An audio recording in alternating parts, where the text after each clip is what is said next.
So, watching 28 Years Later, that released in 2025. I hated that movie. Watching 28 Years Later, The Bone Temple, I must say, Nia DaCosta, she needs to finish this thing out. Let's talk about it.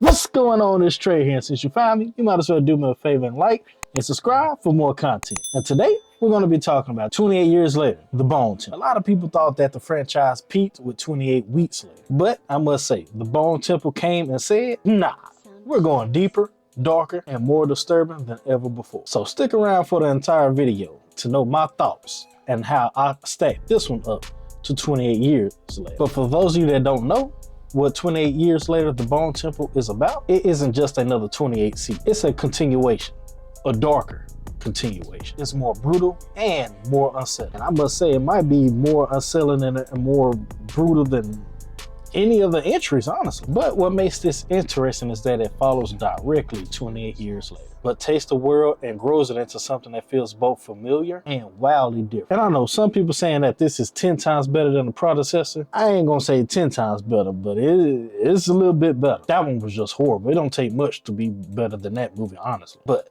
first, getting into some of the stuff that do work for me. First and foremost, Nia DaCosta, she getting her flowers from me. The direction is amazing. Honestly, to me, she is a major reason that this movie actually works. Instead of overly stylized and chaotic camera work that we sometimes saw in earlier films, Nia steadies the camera. She brings clarity to the violence. And trust me, there's plenty of it. And while doing so, she lets the horror come through strong and unfiltered. Her direction gives a real sense of where we are within this franchise now, what's happening, and also how terrifying it really is. She doesn't rely on gore alone. She uses tension, shot composition, and pacing to make you actually feel the doom. And that's something that I feel that the predecessor struggled with. But don't get me wrong, this still isn't just another messy zombie flick. It's a deliberate, steady, controlled cinematic horror. And this film, it might keep you uneasy from start to finish. Also, what else works in this film is the darkness. I must say, this one here is not playing around. I think this here might be one of the most unsettling entries in the franchise. This movie is bleak, brutal, and not afraid to make you squirm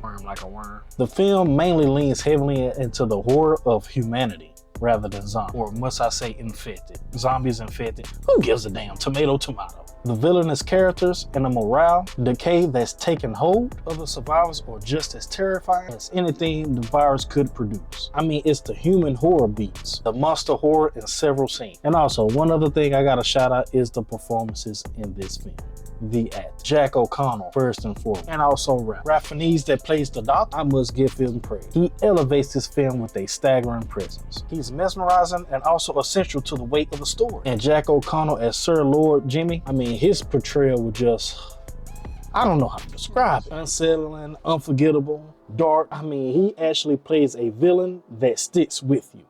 He's still stuck on me. His performance alone reminds you of how human horror can be more terrifying than any infected coming after you. Like, for real. He did his thing. Now, how this film here differs from the first sequel, I would say first and foremost it's different in scope and ambition. Bone Temple focuses more on human psychology and belief system in a ruined world, not just a survival horror. Also, the mythic and ritualistic elements in this film gives more of an identity rather than just repeating chase and the gore beats. The infected isn't always the center of the fear. The real horror often comes from characters that are much more worse than the monster. Now, what doesn't work? For me, the story can feel a bit uneven or even a bit aimless at times. It's not sure what it want to go for. Sometimes this story just feels like a piece of a larger trilogy, which it is, rather than just making it all feel like a bridge and a little self-contained story. Also, the tone and the pace is a tad bit off. At some points, it drags because it leans into more atmosphere and dread rather than non-stop action. And I'm not gonna lie, this movie could be a little bit more front and center with infected as well as telling the story